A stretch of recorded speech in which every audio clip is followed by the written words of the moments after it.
Hello, welcome back again. Sorry వీడియోని లేట్గా upload చేస్తున్నందుకు. ఎందుకంటే ఇప్పటి నుంచి చేసే ప్రతి స్టెప్ నేను చేసి రీసెర్చ్ చేసి అప్లోడ్ చేయాల్సి వస్తుంది. అందుకని దానికి టైం ఎక్కువ పడుతుంది అనమాట. 1 వీక్కి ఒక వీడియోని అప్లోడ్ చేసేద్దాం అనుకుంటున్నాను. బట్ ఏంటి అని అంటే రీసెర్చ్ చేయడం అండ్ ఒక ప్రాజెక్ట్ చేద్దాం అనుకుంటున్నాం కదా, ఆ ప్రాజెక్ట్లో నేను అవన్నిటిని చేయడానికి అది టైం ఎక్కువ పడుతుంది అనమాట. సో అలా టైం ఎక్కువ పడుతుంది అన్నప్పుడు ప్రీవియస్ వీడియోస్ చూస్తూ వాటిని నేర్చుకుంటూ మీ ఓన్ ప్రాజెక్ట్స్ ఆర్ మీ పర్సనల్ ప్రాజెక్ట్స్ కేస్ స్టడీస్ మీద ఏమైనా వర్క్ చేస్తే దాన్ని ఎలా అప్లై చేయాలన్నది ప్రాక్టీస్ చేస్తూ ఉండండి. నెక్స్ట్ వీడియోస్ ఎలా చేయాలి, ఎంత ఫాస్ట్గా చేయాలా అన్న దాని మీద కాన్సన్ట్రేట్ చేస్తాను. Okay, let's get in to the video. Previous వీడియోస్లో డిజైన్ థింకింగ్ ప్రాసెస్ని యూజ్ చేసుకుని కనెక్టివ్ యాప్ని డిజైన్ చేద్దాం అనుకుంటున్నాం కదా.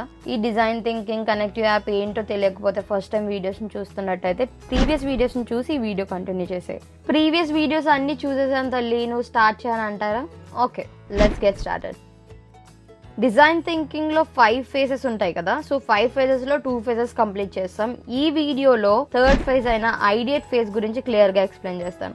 ఈ ఐడియేట్ ఫేజ్లో చేసే ప్రతి స్టెప్ కొంచెం ఎక్కువ టైం తీసుకుంటుంది, అందుకని దీన్ని 2 parts కింద డివైడ్ చేశాను. సో ఇది ఐడియేట్ పార్ట్ 1. ఈ ఐడియేట్ ఫేజ్లో uiux డిజైనర్గా నువ్వు చేయాల్సిన పని ఏంటి, అసలు ఐడియేట్ అంటే ఏంటి? ఐడియేట్ అన్న వర్డ్లోనే నీకు అర్థం అవ్వాలి ఇట్స్ ఆల్ అబౌట్ ఐడియాస్ అని కదా. మనకి ఎంపతీ ఫేజ్లో ప్రాబ్లమ్స్ అర్థమైనాయి, యూజర్ పెయిన్ పాయింట్స్ ఏంటో అర్థమైంది, యూజర్ బిహేవియర్స్, యూజర్ నీడ్స్ ఏంటో అర్థమైనాయి. సో వాటికి సొల్యూషన్ ప్రొవైడ్ చేయాలంటే ఫస్ట్ మనకి ఐడియాస్ రావాలి. సో ఆ ఐడియాస్ అన్నిటిని గ్యాదర్ చేసి సొల్యూషన్ ప్రొవైడ్ చేయడానికి యూజ్ చేసే ఫేజే ఐడియేట్ ఫేజ్. ఈ ఫేజ్లో కొన్ని స్టెప్స్ని యూజ్ చేసుకుని మనకు వచ్చే ఐడియాస్తో యూజర్స్కి బెస్ట్ సొల్యూషన్ ఏంటా అన్నది ప్రొవైడ్ చేస్తాం. సో ఫస్ట్ ఐడియేట్ ఫేజ్ లో చేయాల్సింది బ్రెయిన్ స్టార్మింగ్ అంటే ఏంటో తెలియని వాళ్ళకి క్లియర్ గా ఎక్స్ప్లెయిన్ చేయాలి అని అంటే, మన ఇంట్లోనే ఏదో ఒక ప్రాబ్లం రావచ్చు, కాలేజ్లో రావచ్చు, ఆఫీస్లో రావచ్చు, ఎక్కడన్నా రావచ్చు, రైట్? ఈ ప్రాబ్లమ్ని ఎలా సాల్వ్ చేసుకోవాలనుకొని ఒక 2 to 3 మెంబర్స్తోనో, ఫ్రెండ్స్తోనో, ఫ్యామిలీ మెంబర్స్తోనో కూర్చొని మాట్లాడుతూ ఉంటాం కదా.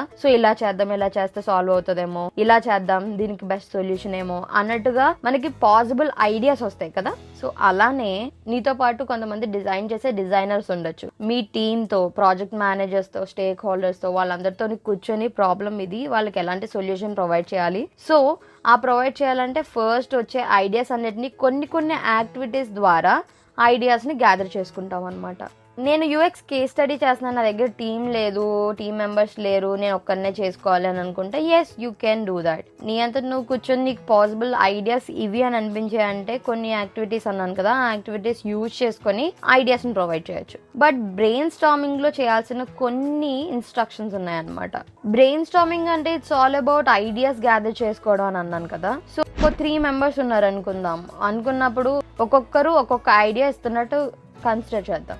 సో అలా ఒక్కొక్క ఐడియా ఇస్తున్నప్పుడు ఈ ఐడియా బాగోదు, ఈ ఐడియా వర్కౌట్ అవ్వదు, తీసేయి, ఈ ఐడియా వద్దు, ఇది అవసరం లేదు, ఇది పాసిబులే కాదు. సో ఇలాంటి జడ్జ్మెంట్స్, ఎలాంటి బయాస్డ్గా ఉండకుండా వచ్చిన ఐడియాస్ అన్నిటిని గ్యాదర్ చేసుకోవాలి. సో నేను చెప్పాలనుకున్నది ఏంటి అని అంటే, ఐడియాస్ ఎలాంటివైనా సరే we have to note every idea. ఇది విన్న తర్వాత బ్రెయిన్ స్టార్మింగ్ లో కన్ఫర్మ్ గా టీమ్స్ తోనే చేసుకోవాలని అనుకుంటే నో.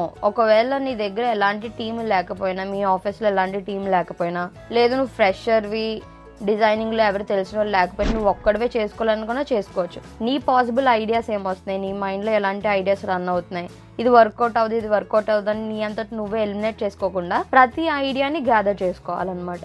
నెక్స్ట్ గ్యాదర్ చేసిన ఐడియాస్ అన్నిటినీ కన్ఫామ్ గా డాక్యుమెంట్ లా చేసుకొని నోట్ చేసుకోవాలి. యూఎక్స్ డిజైనర్ చేసే ప్రతి వర్క్ ని డాక్యుమెంట్ చేయడం చాలా ఇంపార్టెంట్. ఐడియాస్ అన్నిటిని గ్యాదర్ చేసి డాక్యుమెంట్ చేసిన తర్వాత టీం ఉంటే టీంతో, సింగిల్ గా ఉన్న సింగిల్ గా కూర్చొని కొన్ని టెక్నిక్స్ ని యూజ్ చేసి యూజర్స్ కి ఏది బెస్ట్ ఐడియా అన్నది ఫైనలైజ్ చేయాలి. సో ఐడియాస్ ని సెలెక్ట్ చేసి ఫైనలైజ్ చేయాలి అని అంటే 3 techniques ని కన్ఫర్మ్ గా కన్సిడర్ చేయాలి. అవి ఈ 3 techniques. ఫీజిబుల్ అంటే ఏంటి, నువ్వు సెలెక్ట్ చేసిన ఐడియా ఆర్ నీ టీంతో కలిసి సెలెక్ట్ చేసిన ఐడియా టెక్నికల్గా పాసిబుల్లా కాదా అని చెక్ చేసుకోవాలి. నెక్స్ట్ డిజైరబుల్ అంటే నువ్వు సెలెక్ట్ చేసే ఒక ఐడియాని అది నీ ప్రాబ్లమ్ సొల్యూషన్ ఇస్తున్నట్టుందా, లేకపోతే నీ మేనేజర్ సొల్యూషన్ ప్రొవైడ్ చేస్తున్నట్టుందా, లేదు నిజంగా యూజర్ ప్రాబ్లమ్కి సొల్యూషన్ లా ఉందా అన్నది ఐడెంటిఫై చేసుకోవాలన్నమాట. డిజైరబుల్ అంటే యూజర్ ప్రాబ్లమ్కి బెస్ట్ సొల్యూషన్ అవుతుందా కాదా అన్నది ఐడెంటిఫై చేసుకోవాలి. లాస్ట్ బిజినెస్కి ఫైనాన్షియల్గా బెనిఫిట్ అవుతుందా లేదా అని. సో ఇప్పటి వరకు యూజర్ని మైండ్లో పెట్టుకోవాలి, యూజర్కి ఏది కావాలో అది చేయాలి, యూజర్కి అది చేయాలి, యూజర్కి ఇది చేయాలని చెప్పాను. బట్ యూజర్స్తో పాటు నువ్వు వర్క్ చేస్తున్న బిజినెస్ కూడా బెనిఫిట్ అవ్వాలి. ఫర్ ఎగ్జాంపుల్ జొమాటో వాళ్ళు ఉన్నారు, యూజర్స్కి బెనిఫిట్ చేద్దామని అందులో ఉన్న ఫుడ్ ఐటమ్స్ అన్నిటిని ఫ్రీగా ఇవ్వరు కదా. దిల్ చార్జ్ సంథింగ్, ట్యాక్స్ అని, ప్లాట్ఫామ్ ఫీ అని, లేకపోతే ఇంకా సమ్ ఎక్స్ట్రా ఛార్జెస్ అని చెప్పేసి యాడ్ చేసుకుంటే వాడికి ఎంత తీసేసుకోవాలో మన దగ్గర నుంచి తీసుకుంటాడు కదా. వాళ్ళు ఫ్రీగా డెలివర్ కూడా చేయరు. ఫ్రీగా డెలివర్ చేయాలంటే మన సబ్స్క్రిప్షన్ తీసుకోవాలి, ప్రీమియం అకౌంట్ తీసుకోవాలి, లేకపోతే 1 అకౌంట్ అంటారు సంథింగ్. వాళ్ళకి కావాల్సిన అకౌంట్స్ అన్ని తీసుకునేలా చేయిస్తారు యూజర్స్తో, వాళ్ళకి బెనిఫిట్ అయ్యేలా చేస్తారు. సో అలానే నువ్వు డిజైన్ చేయబోయే వెబ్సైట్ యాప్కి కానీ, చేస్తున్న యాప్ ఆర్ వెబ్సైట్ కానీ యూజర్స్కి ఎంత బెనిఫిట్ అవుతుందో సేమ్ అలానే బిజినెస్ కూడా బెనిఫిట్ అయ్యేలా చేయాలి. సో ఐడియేట్ ఫేజ్ బ్రెయిన్ స్టార్మింగ్లో చేసే ఒక యాక్టివిటీ గురించి చెప్పే ముందు ఇంకొకటి కూడా చేయాలి, అదే కాంపిటేటివ్ ఆడిట్.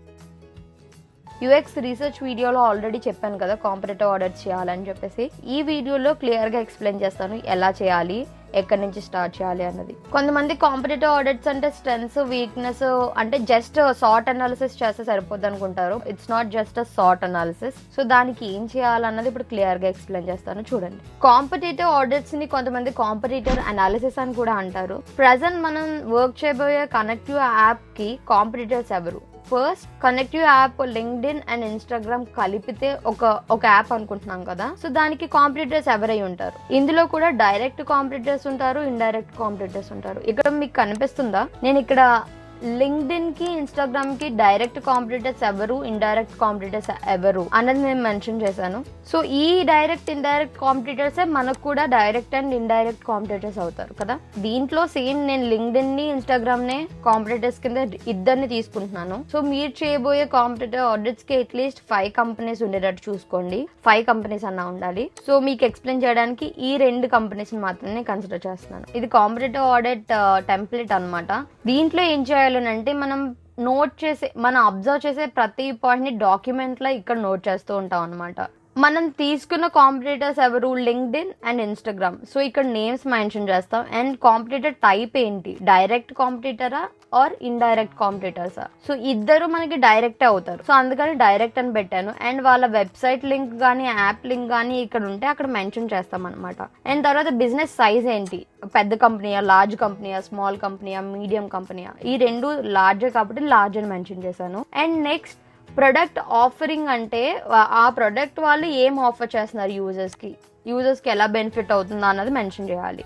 ఈ ఫిగ్మా ఫైల్ లింక్ ని డిస్క్రిప్షన్ లో మెన్షన్ చేస్తాను, డౌట్ ఉన్న వాళ్ళు చూడండి. ప్రొడక్ట్ ఆఫరింగ్ ఏంటి అన్నది మెన్షన్ చేసిన తర్వాత ఆ ప్రొడక్ట్ వాళ్ళ ప్రైజింగ్ డీటెయిల్స్ ఏంటి అన్నది మెన్షన్ చేయాలి. ఒకవేళ మన ప్రొడక్ట్ లో ప్రైజింగ్ పెట్టుకోవాలి అనుకుంటే వాళ్ళు ఎంత పెడుతున్నారు, మనం ఎంత పెట్టాలి అన్న క్లారిటీ కూడా మనకు రావాలి కదా. సో అందుకని ప్రైజింగ్ డీటెయిల్స్ కూడా మనం మెన్షన్ చేసుకోవాలన్నమాట. మనం అర్థం చేసుకోవాలి ఎంత పెట్టాలి, వాళ్ళు ఎంత పెట్టారు అని. నెక్స్ట్ టార్గెట్ ఆడియన్స్ ఎవరు?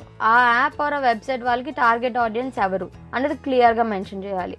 సో నెక్స్ట్ ఆల్రెడీ డిస్కస్ చేసాం గుర్తుందా, వాల్యూ ప్రపోజిషన్ అని. అసలు యూజర్ ఎందుకు ఆ ప్రోడక్ట్ ని యూజ్ చేయాలన్న క్లారిటీ ఉండాలి కదా. సో ఆ పాయింట్స్ ఇక్కడ మనం మెన్షన్ చేస్తాం అనమాట. ఇప్పటి వరకు నోట్ చేసిన ప్రతి పాయింట్ ఇవి జనరల్ ఇన్ఫర్మేషన్ అనమాట. ఆ కంపెనీ నేమ్ ఏంటి, డీటెయిల్స్ ఏంటి, కంపెనీ వెబ్సైట్ ఏంటి, బిజినెస్ టైప్ ఏంటి, కంప్లీట్ గా చెప్పాలి అని అంటే ఇది జనరల్ ఇన్ఫర్మేషన్. నెక్స్ట్ ఇప్పుడు ఆ వెబ్సైట్స్ uiux డీటెయిల్స్ గురించి క్లియర్ గా మెన్షన్ చేసి అబ్జర్వ్ చేద్దాం. బేసిక్ గా ఇది అబ్జర్వ్ చేసి నోట్ చేయడానికి నాకు చాలా టైం పడింది అనమాట ఈ వీడియో చేయడానికి. సో మీరు చేసేటప్పుడు కూడా దీనికి కొంచెం టైం ఎక్కువ పడుతుంది.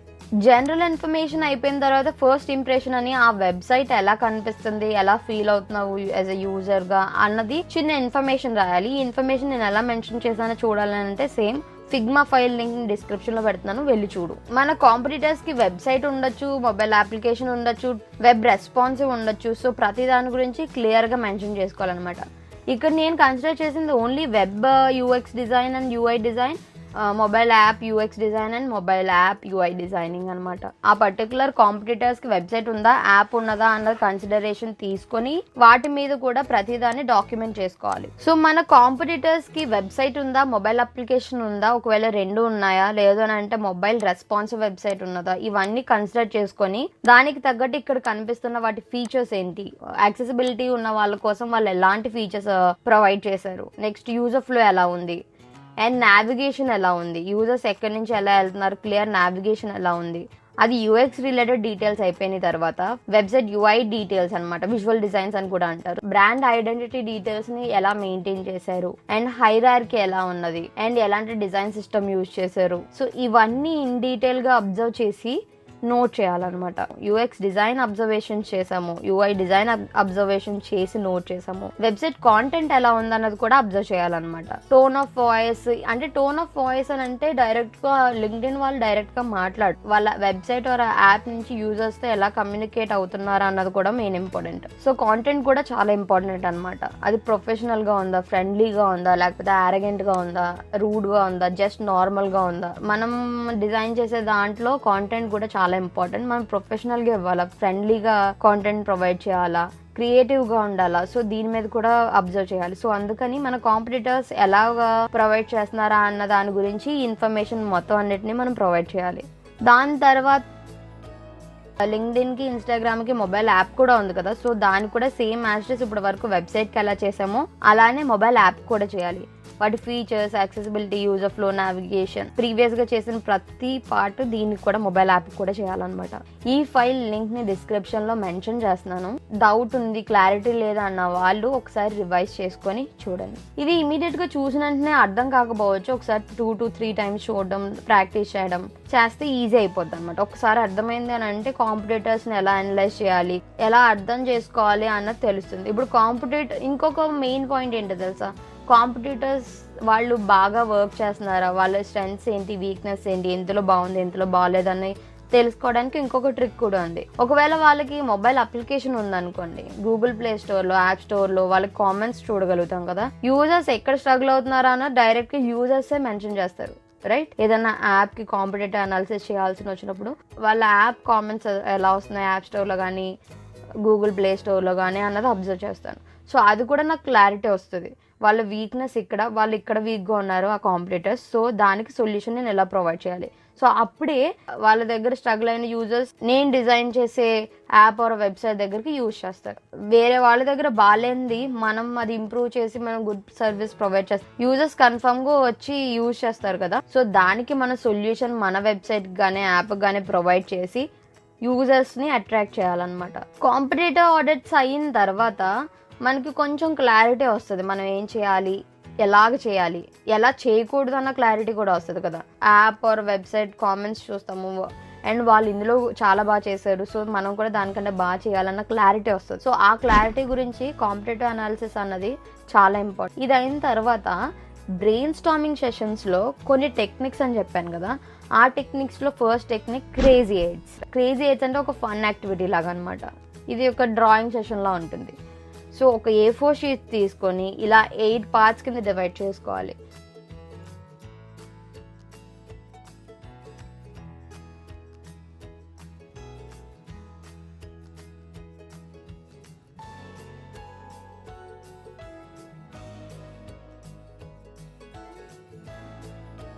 సో ఈ 8 పార్ట్స్లో ఏం చేస్తామనంటే, ఇప్పుడు ఒక ప్రాబ్లం ఉంది. ఒక ప్రాబ్లం అంటే మనది తీసుకుందాం, కనెక్టివ్ యాప్ది. సో కనెక్టివ్ యాప్ది సింధు సో జాబ్ గురించే కదా స్ట్రగుల్ అవుతుంది, ఎలాంటి ఐడియాస్ ప్రొవైడ్ చేయొచ్చు అన్నది ఈ 8 బ్లాక్స్ లో మనం డ్రా చేయాలన్నమాట. అది 8 minutes లో, ఒక్కొక్క మినిట్ లో ఒక్కొక్క ఐడియాని డ్రా చేయాలి. ఈ ఫస్ట్ సెక్షన్ లో ఒక ఐడియా డ్రా చేయాలి 1 minute లో, సెకండ్ దాంట్లో ఇంకొక ఐడియా, థర్డ్ దాంట్లో ఇంకొక ఐడియా, అలా 8 ఐడియాస్ 8 minutes లో చేయాలి. ఇది ఒక ఫన్ యాక్టివిటీ లా ఉంటుంది అనమాట. ఇప్పుడు బ్రెయిన్ స్టార్మింగ్ సెషన్స్ లో ఒక టీమ్ ఉన్నదని అంటే ప్రతి ఒక్కరు డ్రా చేస్తారు దీన్ని. డ్రా చేసినప్పుడు సో అలాగ ఒక 3 members ఉన్నారని అంటే ఆ 3 members కి డిఫరెంట్ 8 ఐడియాస్ రావచ్చు. నేను డ్రా చేసిన ఐడియాసే ఇంకొక పర్సన్కి రాకపోవచ్చు కదా.